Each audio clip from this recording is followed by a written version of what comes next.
नमस्कार, सलाम, आदाब, सत श्री अकाल। स्वागत करता हूँ आपके अपने यूट्यूब चैनल प्रिपरेशन साथी पे। आप लोगों के लिए लेके आया हूँ क्लास 11th और 12th बिहार बोर्ड का कंप्लीट कोर्स, जिसमें आप लोगों के लिए daily practice paper, lecture PDF, test series, ये सभी आपको मिलता है। तो चलिए शुरू करते हैं आज की लेक्चर। आज क्या है हमारे पास पढ़ने के लिए? पिछले क्लास में हम लोग रिस्पायरेशन स्टार्ट किए थे और एनारोबिक रिस्पायरेशन के बारे में पढ़े थे, जिसमें हम जाने थे ईस्ट में जनरली एनारोबिक रिस्पायरेशन की प्रोसेस होता है और एनारोबिक यानी अवायवीय श्वसन जिसको कहते हैं, जिसके द्वारा ईस्ट में इथेनॉल यानी इथाइल अल्कोहल का फॉर्मेशन हुआ था। ये सारा चीज़ें हम पिछले क्लास में ही कंप्लीट कर चुके थे, तो आज उसी को आगे कंटिन्यू करते हैं एनारोबिक रिस्पायरेशन को। तो एनारोबिक रिस्पायरेशन में बताए थे आप लोगों को कि ग्लूकोज का जो ब्रेकडाउन होता है वो पार्शियल होता है, यानी इसमें ग्लूकोज का ब्रेकडाउन पार्शियली होता है। तो लिखे हैं कि ग्लूकोज का पार्शियली ब्रेकडाउन यहाँ पे हो रहा है, यानी इनकम्प्लीट रूप से यहाँ ग्लूकोज जो है यानी पूर्ण रूप से यानी टूटता नहीं है, इनकम्प्लीट यानी पार्शियली ब्रेकडाउन ऑफ ग्लूकोज हो रहा है। ये याद रखना है, एनारोबिक रिस्पायरेशन में ग्लूकोज का पार्शियल ब्रेकडाउन होता है और इसी ग्लूकोज के ब्रेकडाउन से बताए हुए थे ईस्ट में इथेनॉल,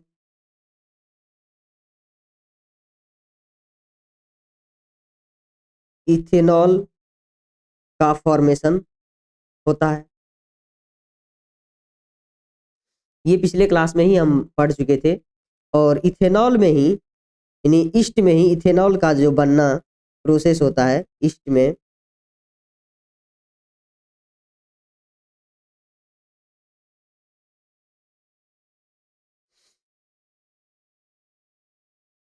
ईस्ट में इथाइल अल्कोहल, इथेनॉल का बनना फर्मेंटेशन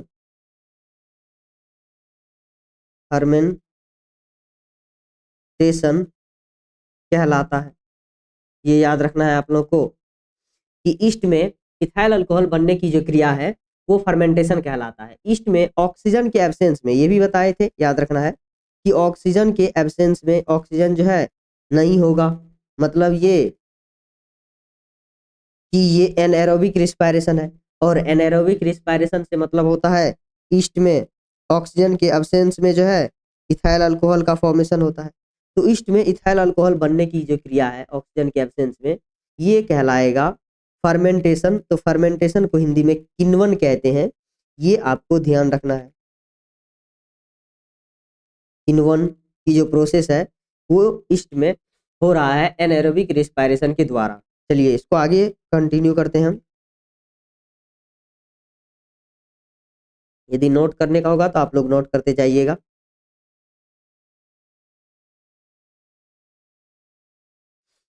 लिखे हैं आगे, एनएरोबिक रिस्पायरेशन ईस्ट में होता है। जनरली हम लोग को याद रखना है कि ईस्ट में जो है एनएरोबिक रिस्पायरेशन की प्रक्रिया होता है। ईस्ट एक प्रकार का यूनिसेल्युलर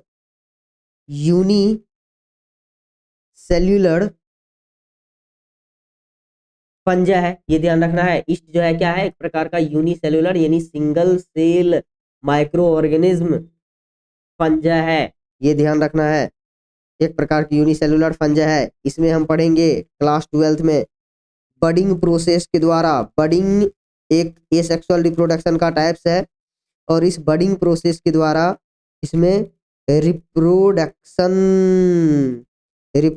होता है। ईस्ट में बडिंग प्रोसेस के द्वारा इसमें रिप्रोडक्शन होता है, जो एक प्रकार का एसेक्सुअल रिप्रोडक्शन का टाइप्स है, ये याद रखना है आप लोग को।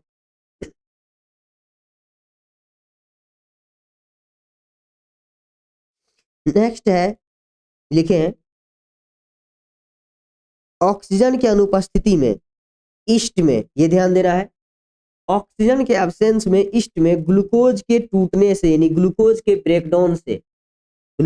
ब्रेकडाउन से इथेनॉल, इंपॉर्टेंट, जो अभी इससे पहले हम बताए थे कि ईस्ट में ऑक्सीजन के एब्सेंस में ग्लूकोज के टूटने से इथेनॉल या इसी को इथाइल अल्कोहल कहते हैं, इथेनॉल का बनना यानी निर्माण होता है, जिससे फर्मेंटेशन यानी किण्वन कहते हैं। ये ध्यान रखना है आपको कि ईस्ट में फर्मेंटेशन की प्रोसेस होता है, और फर्मेंटेशन क्या है, ऑक्सीजन के एब्सेंस में ईस्ट में इथेनॉल यानी इथाइल अल्कोहल का फॉर्मेशन होता है, और यही प्रक्रिया जो है फर्मेंटेशन कहलाता है। ये इंपॉर्टेंट है, ये आपको ध्यान रखना है। ईस्ट में ऑक्सीजन के एब्सेंस में इथेनॉल का फॉर्मेशन होता है, और यही इथेनॉल बनने की जो क्रिया है कहलाता है क्या, फर्मेंटेशन। चलिए आगे कंटिन्यू करते हैं।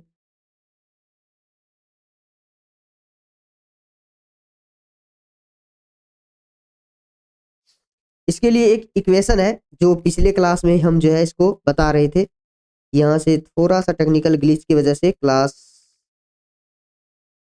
वहीं पे एंड करना पड़ गया था, तो उसी को कंटिन्यू किए। यहाँ पे ये दिखाया गया आपको ग्लूकोज का फॉर्मूला होता है। ग्लूकोज ये ऑक्सीजन के एब्सेंस में, यहाँ पे ऑक्सीजन नहीं है, ऑक्सीजन के एब्सेंस में इथेनॉल, कार्बन डाइऑक्साइड और लेस अमाउंट ऑफ एनर्जी। याद रखना है आपको, वायवीय शोषण के कंपेयर में अवायवीय शोषण में एनर्जी कम मात्रा में प्रोड्यूस होते हैं। मतलब ये कि एनएरोबिक रिस्पायरेशन में, एरोबिक रिस्पायरेशन के कंपेयर में, यदि एरोबिक रिस्पायरेशन से हम कंपेयर करें तो एनएरोबिक रिस्पायरेशन में कम मात्रा में एनर्जी प्रोड्यूस होते हैं। ये चीजें ध्यान रखना है आप लोग को। तो लेस अमाउंट ऑफ एनर्जी जो है यहाँ प्रोड्यूस होता है, और ग्लूकोज की टूटने से इथेनॉल का बनना ही फर्मेंटेशन कहलाता है। चलिए यहाँ तक क्लियर है? यदि यहाँ तक क्लियर है तो लाइक का बटन प्रेस कर दे। इसके बाद आगे ये इक्वेशन भी आपको ध्यान रखना है कि ईस्ट में ग्लूकोज है, ये इसका जो है पार्शियली ब्रेकडाउन हो रहा है और इथेनॉल बन रहा है, और इथेनॉल के साथ साथ यहाँ पे कार्बन डाइऑक्साइड और जो है लेस अमाउंट ऑफ एटीपी भी बन रहा है। चलिए अब हम आते हैं एनएरोबिक रिस्पायरेशन की कहानी खत्म हो चुका है। क्या सब हम इसमें पढ़े हैं फिर से एक बार हम जो है बता दे रहे हैं। एनएरोबिक रिस्पायरेशन का मतलब होता है ऑक्सीजन के एब्सेंस में होने वाला रिस्पायरेशन। तो यहाँ पे रिस्पायरेशन का जो प्रोसेस है वो ऑक्सीजन के एब्सेंस में हो रहा है, और ऑक्सीजन के नहीं होने की वजह से यहाँ पे जो एटी यानी ग्लूकोज टूटता है, तो कंप्लीट ब्रेकडाउन ग्लूकोज का नहीं हो पाता है एनएरोबिक रिस्पायरेशन में। और ग्लूकोज का यदि कंप्लीट ब्रेकडाउन नहीं होता है तो इस वजह से एनएरोबिक रिस्पायरेशन में यदि एनर्जी पूछा जाए कितना बन रहा है तो लेस अमाउंट में एनर्जी प्रोड्यूस होते हैं एरोबिक रिस्पायरेशन के कंपेयर में। ये बातें आपको ध्यान रखना है। उसके बाद बताएं, एनएरोबिक रिस्पायरेशन का जो प्रोसेस है यानी जो क्रिया है वो आपको देखने को मिलता है ईस्ट में जनरली। एनएरोबिक रिस्पायरेशन यानी एरोबिक नहीं, एनएरोबिक रिस्पायरेशन। तो एनएरोबिक रिस्पायरेशन ईस्ट में होता है, और ईस्ट में एनएरोबिक रिस्पायरेशन के द्वारा इथेनॉल का फॉर्मेशन होता है, और ईस्ट में इथेनॉल यानी एनएरोबिक रिस्पायरेशन यानी ऑक्सीजन के एब्सेंस में इथेनॉल का बनना फर्मेंटेशन कहलाता है। और इससे पहले हम पढ़े थे रिस्पायरेशन क्या है, तो यहाँ तक क्लियर है, आप सभी को क्लियर है। तो आगे हम बढ़ते हैं। अब जो दूसरा हमारे पास टाइप्स था वो है एरोबिक रिस्पायरेशन। तो एरोबिक रिस्पायरेशन जिसको वायवीय श्वसन कहते हैं, उससे पहले हमारे बॉडी में कुछ स्ट्रेस कंडीशन या ऐसी एक्टिविटी करते हैं जिसको विग्रस एक्टिविटी के नाम से जानते हैं। ऐसे एक्टिविटी में हमारे बॉडी में भी जो हमारे बॉडी के मसल सेल्स हैं वो एनएरोबिक रिस्पायरेशन शो करने लगता है। क्यों? क्योंकि उस मसल सेल तक सफिशियंट मात्रा में यानी जितना उसको ऑक्सीजन चाहिए होता है उतना ऑक्सीजन उसको नहीं मिल पाता है। ऐसे कंडीशन में यानी ऑक्सीजन की कमी होने की वजह से जो हमारे मसल सेल्स है वो एनएरोबिक रिस्पायरेशन शो करने लगता है। तो हम समझेंगे कि ह्यूमन का जो मसल सेल है, जो हमारा बॉडी है, और हमारे बॉडी का जो मसल सेल है,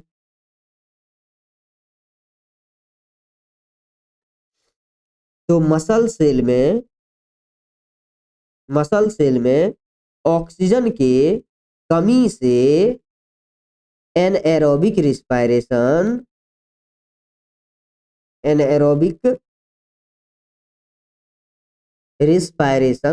होने लगता है। ये आपको ध्यान रखना है। हमारे बॉडी में ड्यू टू विगरस एक्टिविटी, जब कोई भी हम जो है फिजिकल वर्क करते हैं, तो ऐसे कंडीशन में हमारे सभी मसल्स तक पर्याप्त मात्रा में ऑक्सीजन नहीं पहुंच पाता है।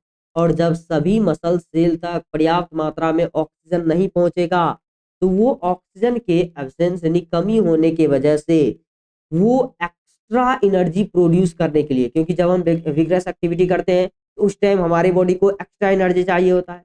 उस एक्स्ट्रा एनर्जी को फुलफिल करने के लिए यानी पूरा करने के लिए जो हमारा मसल सेल है वो एनाएरोबिक रिस्पायरेशन के द्वारा एनर्जी प्रोड्यूस करने लगता है, क्योंकि उसको ऑक्सीजन तो मिलता ही नहीं है। जब ऑक्सीजन नहीं मिलेगा तो रिस्पायरेशन उसमें एनाएरोबिक रिस्पायरेशन होगा। ऑक्सीजन नहीं मिलने की वजह से तो वहाँ का जो रिस्पायरेशन है वो एनाएरोबिक होने लगता है।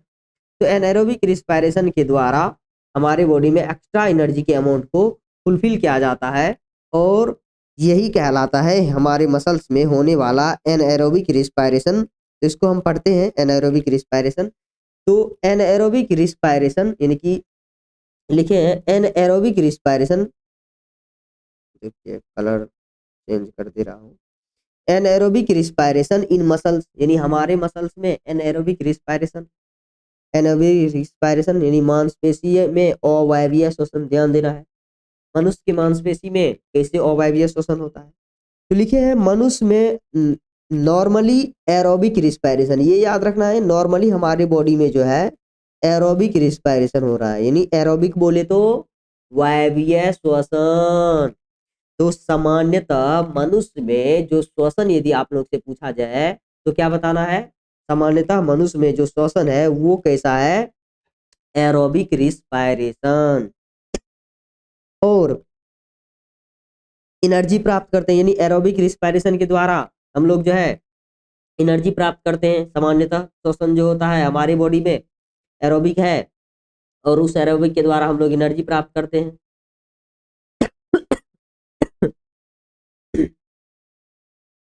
सॉरी।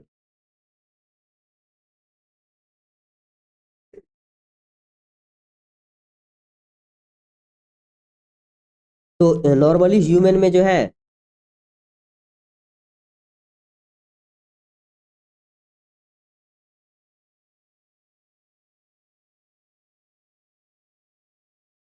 नॉर्मली ह्यूमन में एरोबिक यानी वायवीय श्वसन के द्वारा क्या होता है? एनर्जी प्राप्त करते हैं हम लोग। लेकिन कुछ कंडीशन में एक्स्ट्रा एनर्जी की आवश्यकता होती है। लेकिन हमारे शरीर को कुछ ऐसे भी कंडीशन देखने को मिलता है जिसमें एक्स्ट्रा एनर्जी की आवश्यकता होती है, और ये एक्स्ट्रा एनर्जी हमें कहाँ से प्राप्त होगा यानी कहाँ से पूरा होगा? तो इसी को लेकर के है एक्स्ट्रा एनर्जी जो है हमें कहाँ से मिल रहा है।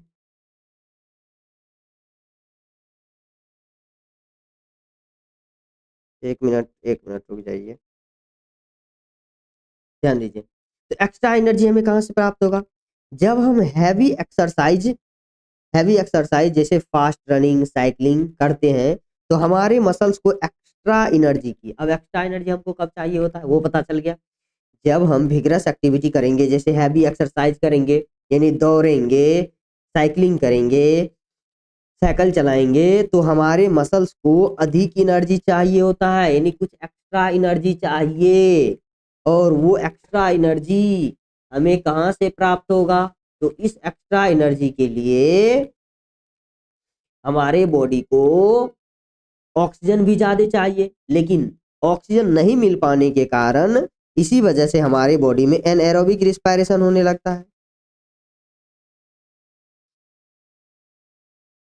तो जब हम हैवी एक्सरसाइज यानी कि जब हम हैवी फिजिकल एक्सरसाइज यानी फास्ट रनिंग साइकिलिंग सब करते हैं तो हमारे मसल्स को एक्स्ट्रा एनर्जी की आवश्यकता होती है, और ये जो एक्स्ट्रा एनर्जी चाहिए हमारे मसल्स को, तो इसी एक्स्ट्रा एनर्जी के लिए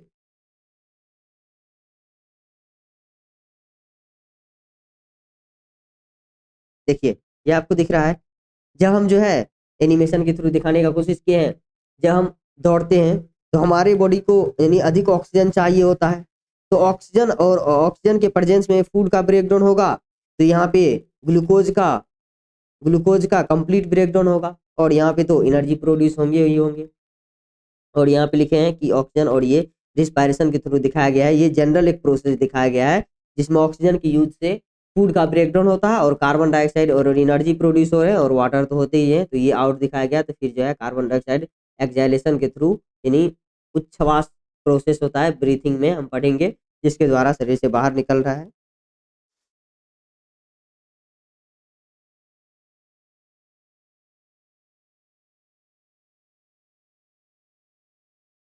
देखिए, मसल सेल्स के द्वारा अधिक एनर्जी प्रोड्यूस करने के लिए, यानी हमारे बॉडी का जो मसल्स है यानी मांसपेशी है, उसके सेल के द्वारा अधिक एनर्जी प्रोड्यूस करने के लिए अधिक ऑक्सीजन की भी आवश्यकता होती है, लेकिन यही तो ऑक्सीजन हमें नहीं मिल पाता है।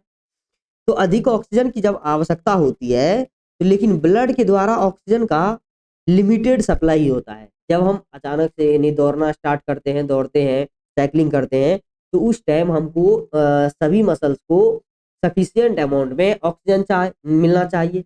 लेकिन यही रीजन होता है कि साइकिलिंग या फिजिकल एक्सरसाइज जो करते हैं उस समय हमारे सभी मसल सेल्स को सफिशिएंट मात्रा में ऑक्सीजन नहीं मिल पाता है, क्योंकि ऑक्सीजन का सप्लाई उस टाइम लिमिटेड होता है। तो ऑक्सीजन यानी नहीं मिलने की वजह से, तो लिखे हैं इनसफिशिएंट O2 कंडीशन, यानी कि जब इनसफिशिएंट O2 वाला कंडीशन होता है, यानी अपर्याप्त ऑक्सीजन हमको मिलता है, तो मसल्स में एनएरोबिक रिस्पायरेशन होने लगता है। तो जैसे ही हमारे मसल्स को पर्याप्त मात्रा में ऑक्सीजन नहीं मिलेगा, जब हम साइकिलिंग करेंगे यानी विग्रस एक्टिविटी करेंगे, तो ऐसे कंडीशन में जो हमारे बॉडी की जो मसल्स हैं वो एनाएरोबिक रिस्पायरेशन शो करने लगे। क्यों? क्योंकि वहां पे ऑक्सीजन का जो सप्लाई है वो लिमिट है, पूरा हो ही नहीं रहा है, उसको अधिक ऑक्सीजन चाहिए अधिक एनर्जी के लिए, तभी तो वो अधिक एनर्जी बना पाएगा। एक्स्ट्रा एनर्जी प्रोड्यूस किए जाते हैं, तो हमारे बॉडी में जो अधिक एनर्जी बनाना होता है, जो एक्स्ट्रा एनर्जी बनेगा आगे, तो इस वजह से सफिशिएंट ऑक्सीजन तो मिल नहीं रहा है। तो ऐसे कंडीशन में जो हमारे बॉडी के मसल्स है वो क्या करेगा, एनएरोबिक रिस्पायरेशन शो करने लगेगा, यानी अवायवीय श्वसन शो करने लगेगा। इस अवायवीय श्वसन के द्वारा कुछ मात्रा में एक्स्ट्रा एनर्जी जो है प्रोड्यूस किया जाएगा, यानी एक्स्ट्रा एनर्जी बनाया जाएगा। तो लिखे हैं एक्स्ट्रा एनर्जी बनाया जाता है एवं एनर्जी की डिमांड को पूरा किया जाता है। अब उस मसल सेल को जहाँ पे सफिशिएंट ऑक्सीजन नहीं पहुंच पा रहा था, उसमें जो ऑक्सीजन की कमी हो रहा था, तो अब वहाँ पे ऑक्सीजन का जो कमी था, तो वहाँ पे एनाएरोबिक रिस्पायरेशन के द्वारा ही ऑक्सीजन के यानी एनाएरोबिक रिस्पायरेशन के द्वारा ही एनर्जी के डिमांड को फुलफिल किया गया। तो यहाँ पे एनर्जी का डिमांड जो है पूरा किया गया। इसीलिए हमारे मसल्स में विगरस फिजिकल एक्टिविटीज यानी जो भी यानी फिजिकल एक्सरसाइज करते हैं, हार्ड वर्क करते हैं, ऐसे कंडीशन में हमारे बॉडी में एनाएरोबिक रिस्पायरेशन होता है। तो ये आप लोगों को ये सेंटेंस जो है ध्यान रखना है कि ब्लड लिखे हैं मसल्स सेल के द्वारा अधिक एनर्जी प्रोड्यूस करने के लिए ऑक्सीजन की आवश्यकता होती है, यानी हमारे मसल सेल जब अधिक काम करेगा तो इसको अधिक एनर्जी भी चाहिए, अधिक एनर्जी चाहिए तो एनर्जी कैसे बनेगा, तो ऑक्सीजन चाहिए उसके लिए। तो लेकिन ब्लड के द्वारा ऑक्सीजन का सप्लाई लिमिट होता है। अब ब्लड के द्वारा सप्लाई ऑक्सीजन का हो रहा है, तो ब्लड के द्वारा होने वाला जो ऑक्सीजन का सप्लाई है ये लिमिटेड होने की वजह से हमारे बॉडी में ऑक्सीजन जो है पर्याप्त नहीं हो पाता है। इसलिए लिखे इनसफिशिएंट O2 के कंडीशन में, यानी अपर्याप्त मात्रा में ऑक्सीजन होने की वजह से मसल्स में एनाएरोबिक रिस्पायरेशन होने लगता है, यानी अवायवीय श्वसन होने लगता है। और अवायवीय श्वसन होने की वजह से एक्स्ट्रा एनर्जी जो प्रोड्यूस होना चाहिए थोड़ा मात्रा में, जो एक्स्ट्रा एनर्जी का डिमांड था, वो एक्स्ट्रा एनर्जी पूरा किया जाएगा एवं एनर्जी की डिमांड को पूरा किया जाता है। इसीलिए हमारे मसल्स में विगरस एक्टिविटी के समय एनएरोबिक रिस्पायरेशन होता है। ये चीजें आपको ध्यान रखना है, इंपॉर्टेंट है। अब मसल्स में जो एनाएरोबिक रिस्पायरेशन होगा, तो आप लोगों को बताए हुए एनाएरोबिक रिस्पायरेशन के द्वारा ग्लूकोज का पार्शियली ब्रेकडाउन होता है। जब ग्लूकोज का पार्शियली ब्रेकडाउन होगा एनाएरोबिक रिस्पायरेशन में, तो ऐसे कंडीशन में ग्लूकोज के टूटने से, यानी जिस तरह से ईस्ट में पार्शियल ग्लूकोज के अपूर्ण यानी पार्शियली ब्रेकडाउन से इथेनॉल और लेस मात्रा में एनर्जी बना था, तो सेम प्रोसेस यहाँ पे भी होगा कि ग्लूकोज के टूटने से यहाँ भी जो है केवल एनर्जी ही नहीं बल्कि यहाँ पे लैक्टिक एसिड बनने लगेगा, और इसी लैक्टिक एसिड के जमने से हमारे मसल्स में जब ये लैक्टिक एसिड एक्युमुलेट हो जाता है यानी संचित हो जाता है, जमा हो जाता है, तो ऐसे कंडीशन में हमारे शरीर में क्या होगा कि लैक्टिक एसिड जब जमा होने लगेगा हमारे शरीर में यानी मसल सेल्स में, तो ये क्या करेगा, इसके वजह से हमारे मसल सेल्स में एक्युमुलेशन ऑफ लैक्टिक एसिड के कारण क्या होगा, पेन यानी मसल्स में क्रैम्प होगा यानी दर्द उत्पन्न होगा। तो ये सारा कुछ लिखा हुआ है, ध्यान दीजिए। मसल्स में एनाएरोबिक रिस्पायरेशन के द्वारा ग्लूकोज के टूटने से लैक्टिक एसिड, यहाँ पे लैक्टिक एसिड मेंशन कर दीजिएगा, लैक्टिक एसिड तथा कम मात्रा में एनर्जी भी प्रोड्यूस होते हैं। ये याद रखना है ये सेंटेंस आपको। यानी मनुष्य हमारे जो मसल्स है यानी ह्यूमन बॉडी के मसल सेल्स में जब एनाएरोबिक रिस्पायरेशन होता है तो ऐसे कंडीशन में ग्लूकोज का इनकम्प्लीट यानी पार्शली ब्रेकडाउन होता है। जब पार्शली ब्रेकडाउन होगा तो केवल एटीपी ही नहीं बल्कि एनर्जी ही नहीं, इसके अलावा और भी कुछ चीजें बनेगा, और वो क्या बनेगा, लैक्टिक एसिड बनेगा। और जब लैक्टिक एसिड बनेगा तो इसी लैक्टिक एसिड के जमा होने से हमारे बॉडी में क्रैम्प होता है यानी दर्द होता है। तो लिखे हैं एनाएरोबिक रिस्पायरेशन में ग्लूकोज का पार्शियल ब्रेकडाउन होता है। ये याद रखना है कि एनाएरोबिक रिस्पायरेशन में ग्लूकोज का पार्शियल ब्रेकडाउन होता है। तो लिखे हैं ग्लूकोज के पार्शियली ब्रेकडाउन से यह ऑक्सीजन का एब्सेंस होगा due to lack of oxygen, यानी ऑक्सीजन की कमी हो जाएगा यहाँ पे। जब ऑक्सीजन की कमी है तो ग्लूकोज की टूटने से लैक्टिक एसिड बना और एनर्जी बना।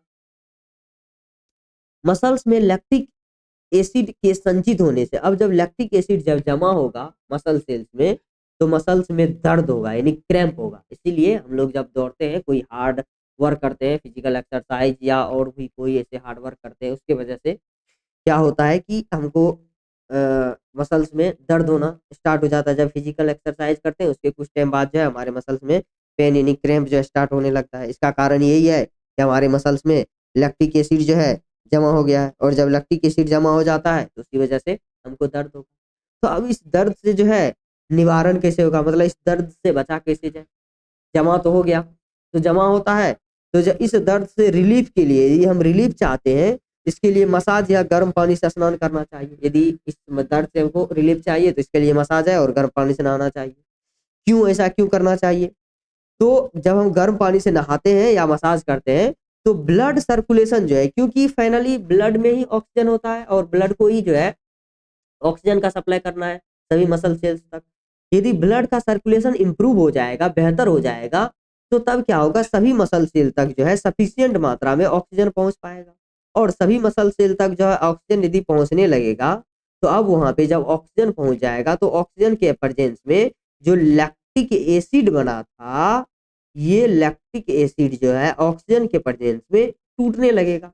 और जब लैक्टिक एसिड ऑक्सीजन के प्रेजेंस में टूटेगा तो अब क्या होगा, अब तो वहां लैक्टिक एसिड बचा ही नहीं, वो तो टूट चुका है। अब जब टूटेगा तो इससे हमको दर्द से रिलीफ होगा। तो लिखे हॉट वाटर था मसाज से मसाज मसल्स में ब्लड सर्कुलेशन को इम्प्रूव करता है। ये याद रखना है कि गर्म पानी और मसाज से ब्लड सर्कुलेशन जो है इम्प्रूव हो रहा है हमारे मसल्स में।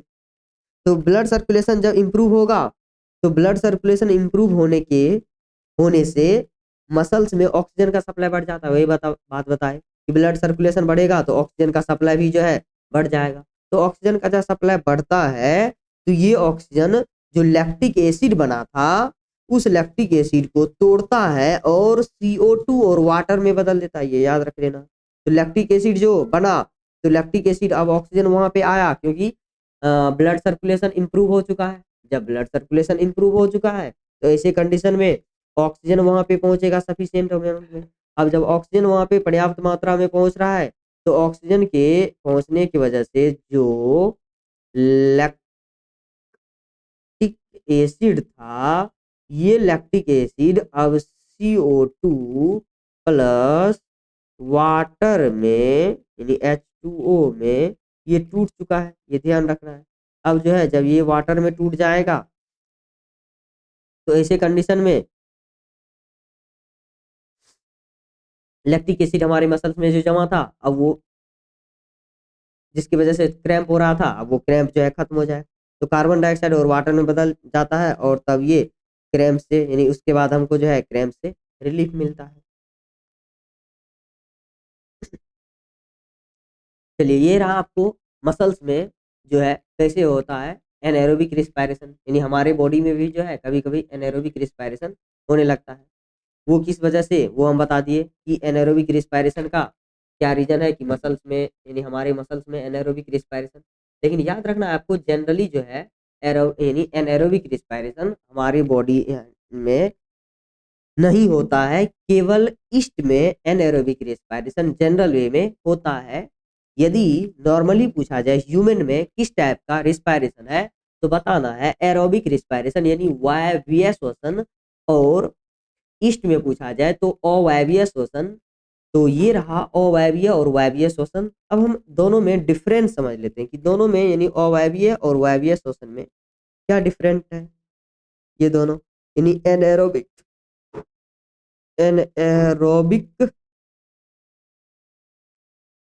रिस्पायरेशन और दूसरा है एरोबिक रिस्पायरेशन, एरोबिक रिस्पायरेशन। तो इन दोनों में जो है हम डिफरेंट समझ लेते हैं और उसके बाद ये हमारा टॉपिक खत्म हो जाएगा, तब हम पढ़ेंगे अलग अलग एनिमल में रिस्पायरेशन। तो चलिए शुरू करते हैं। एनारोबिक रिस्पायरेशन में क्या सब पढ़े। एनारोबिक रिस्पायरेशन में बताए आपको सबसे फर्स्ट जो बताए कि ये रिस्पायरेशन जो है कैसा होता है, यानी रिस्पायरेशन का जो ये मेथड है यानी एनारोबिक रिस्पायरेशन का, ये कौन सा हो जाता है, यानी एनारोबिक रिस्पायरेशन में एक सेकेंड है।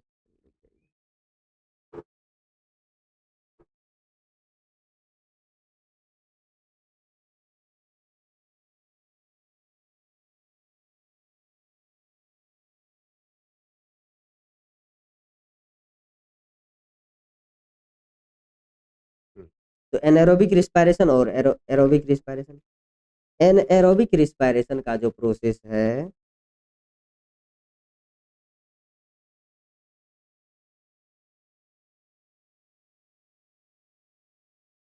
एनारोबिक रिस्पायरेशन ये सिंपली बताए आपको कि ऑक्सीजन के एब्सेंस में, तो ये जो है ऑक्सीजन के एब्सेंस में होने वाला है, इसमें हम लिख सकते हैं कि ये ऑक्सीजन के एब्सेंस में, यानी इसमें ऑक्सीजन भाग नहीं लेगा, ऑक्सीजन के एब्सेंस में अनुपस्थिति में,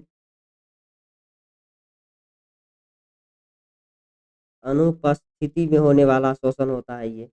एनारोबिक रिस्पायरेशन की बात करें तो ऑक्सीजन की अनुपस्थिति में होता है, और सिंपल है ये। एरोबिक रिस्पायरेशन जब भी आएगा तो एरोबिक रिस्पायरेशन से ध्यान देना है, ये जो है ऑक्सीजन के प्रेजेंस में यानी उपस्थिति में होता है, तो इसमें ऑक्सीजन उपस्थित होते हैं, भाग लेता है, या इसमें हम लिख सकते हैं कि इसमें ऑक्सीजन भाग नहीं लेता है। आगे लिख सकते हैं कि ये जो है एनारोबिक, इसमें ग्लूकोज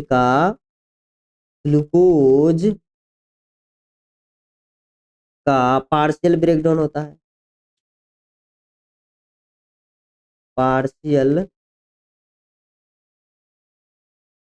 ब्रेक डाउन हो रहा है यहाँ पे। और यदि एरोबिक रिस्पायरेशन की बात करें तो एरोबिक रिस्पायरेशन में बताए हैं आपको कि ग्लूकोज का कंप्लीट ब्रेकडाउन होता है, कंप्लीट ब्रेकडाउन हो रहा है यहाँ पे।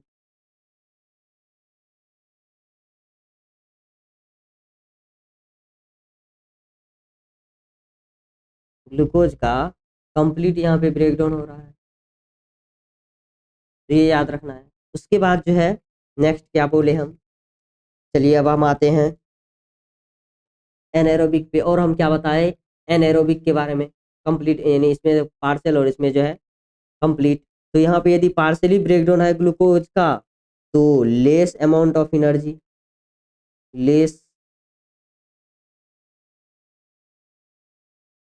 Less amount less amount of energy of energy, कम मात्रा में,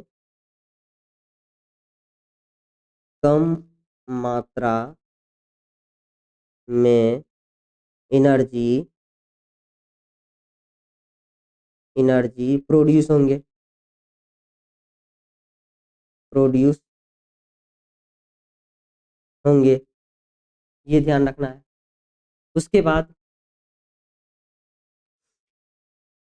यदि एरोबिक की बात करें यानी वायवीय श्वसन की बात करें तो एनएरोबिक यानी अवायवीय श्वसन की अपेक्षा में इसमें वायवीय श्वसन में अधिक मात्रा में अधिक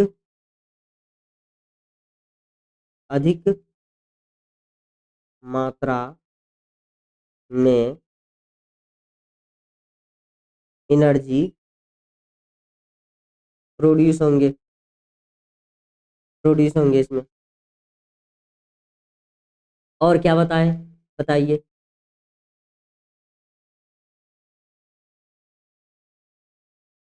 आगे बताएं एनाएरोबिक रिस्पायरेशन में ईस्ट में इथेनॉल, इथेनॉल मसल्स में लैक्टिक एसिड, लैक्टिक एसिड बनता है। लेकिन यहाँ पे क्या बताए, एनर्जी बनता है,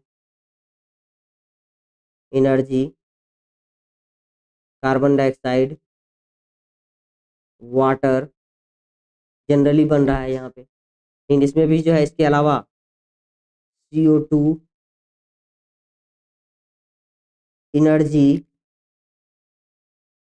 तो बन ही रहा है और ये केवल एक फेज में कंप्लीट होता है, ये एक फेज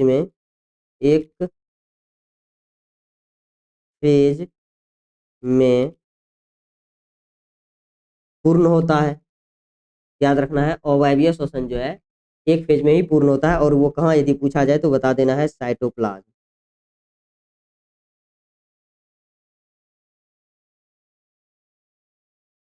साइटोप्लाज्म, साइटोप्लाज्म में ही ये पूर्ण होता है।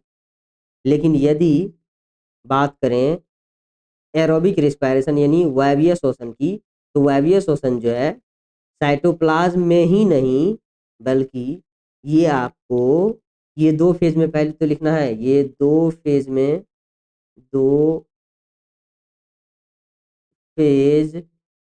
में कंप्लीट होता है। पहला कहाँ होगा, एक आपको यानी पहला जो होगा वो होगा साइटोप्लाज्म यानी कोशिका द्रव, साइटोप्लाज्म में होगा। और दूसरा कहाँ होगा, दूसरा होगा माइटोकॉन्ड्रिया में, माइटोकॉन्ड्रिया। तो ये दो फेज में कंप्लीट होने वाला होता है। एक आपको होगा साइटोप्लाज्म में और दूसरा क्या होगा माइटोकॉन्ड्रिया में। साइटोप्लाज्म में पहले ग्लूकोज के टूटने से पायरुवेट पायरुवेट का फॉर्मेशन होगा और ये पायरुवेट जब माइटोकॉन्ड्रिया में जाएगा तो यहाँ पे कंप्लीट ग्लूकोज का ब्रेकडाउन होगा। तो फाइनली ये रहा आपको एरोबिक रिस्पायरेशन और एनएरोबिक रिस्पायरेशन के बीच डिफरेंस। और एनएरोबिक रिस्पायरेशन क्या है उसको हम जो है कंप्लीट कर चुके हैं।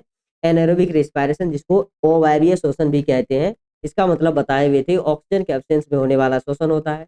और इसमें आप लोगों को बताया है कि ऑक्सीजन के एब्सेंस में जनरली ईस्ट में श्वसन होता है जिसमें इथेनॉल यानी इथाइल अल्कोहल बनता है। और बताए हमारे बॉडी में भी विग्रस एक्टिविटी यानी फिजिकल एक्सरसाइज के समय एनारोबिक रिस्पायरेशन होने लगता है क्योंकि उस समय हमारे मसल सेल्स को एक्स्ट्रा एनर्जी चाहिए। उस एक्स्ट्रा एनर्जी को फुलफिल करने के लिए हमारे बॉडी को सफिशियंट मात्रा में ऑक्सीजन नहीं पहुंच पाता है और जब ऑक्सीजन नहीं मिल पाता है तो ऑक्सीजन की कमी होने की वजह से जो मसल सेल्स हैं वो एनारोबिक रिस्पायरेशन शो करने लगता है और तब जा करके उस ऑक्सीजन की डिमांड को पूरा किया जाता है। तो हम अपने यानी मनुष्य के मसल्स में भी पढ़े एनारोबिक रिस्पायरेशन जो कि केवल विग्रस एक्टिविटी के समय होता है। यदि पूछा जाए नॉर्मली ह्यूमन में किस टाइप का रिस्पायरेशन है तो बताना है एरोबिक रिस्पायरेशन यानी वायवीय श्वसन मनुष्य में होता है, न कि अवायवीय। अवायवीय केवल विग्रस एक्टिविटी यानी रनिंग साइकिलिंग ये सभी यदि क्वेश्चन में आए तब जो है बताना है उस कंडीशन में मनुष्य के शरीर में जो है विग्रस एक्टिविटी के समय एनाएरोबिक रिस्पायरेशन होता है due to lack of oxygen यानी कि ऑक्सीजन की कमी होने की वजह से। तो ये सारा कुछ जो है हम रिस्पायरेशन के दोनों टाइप्स और रिस्पायरेशन में और एनाएरोबिक रिस्पायरेशन में पढ़े। और अब जो हमारे पास है वो है एरोबिक रिस्पायरेशन और उसके बाद आगे की कहानी। आज के लिए बस इतना ही रखते हैं, मिलते हैं फिर अगले क्लास में। तब तक के लिए बाय बाय। आप लोग जो है वीडियो यदि अच्छा लगे वीडियो तो लाइक और शेयर ज़रूर करें। धन्यवाद।